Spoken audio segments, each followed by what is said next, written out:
அது நம்ம கையில் தான் இருக்காங்க எப்படி வாழ்றான்னு. அவன் சாவாமல் அவன் வாழ்றானா இல்லையான்னு பார்ப்போம்.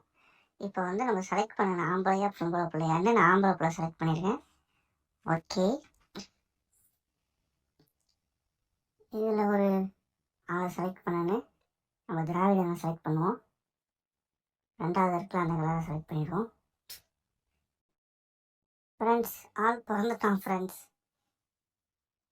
இப்போ இவனுக்கு பேர் வைக்கணுமா? என்ன பேர் வைக்கலாம் ஃப்ரெண்ட்ஸ்? நீங்களே சொல்லுங்கள். என்ன வைக்கலாம்? குமார் இல்லை, செந்தமிழன் வைக்குமா ஃப்ரெண்ட்ஸ்? செந்தமிழ் ராஜா. ஓகே, செந்தமிழ். அதுக்கப்புறம் ஒரு லெட்டர் வரமாட்டேங்குது ஃப்ரெண்ட்ஸ். ஷார்ட்டாக எஸ் ராஜான்னு வச்சு விட்ருவோம். சரிங்களா? எஸ் ராஜா, செந்தமிழ் ராஜா. ஆளுக்கு பேர் வச்சாச்சு ஃப்ரெண்ட்ஸ். அடுத்தது என்ன வைக்கலாம்? சோறு தான் வைக்கணும், பார்ப்போம்.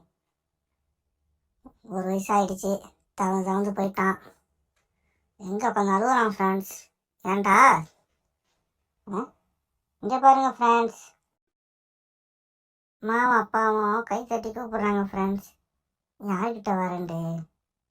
யார்கிட்ட போகலாம்? அப்பா கிட்ட போகலாமா? ஏன்னா நல்லா முரட்ட ஆளாக இருக்காரு, பிடிச்சி நசுக்கி விட்டாருன்னா அவ்வளோதான். பேசாமல் அம்மா கிட்டே போயிடுவோம். முடியாங்க செந்தமிழ் ராஜா, முடியாங்க, ஸ்பீடாக முடியாங்க. வந்துட்டேன்.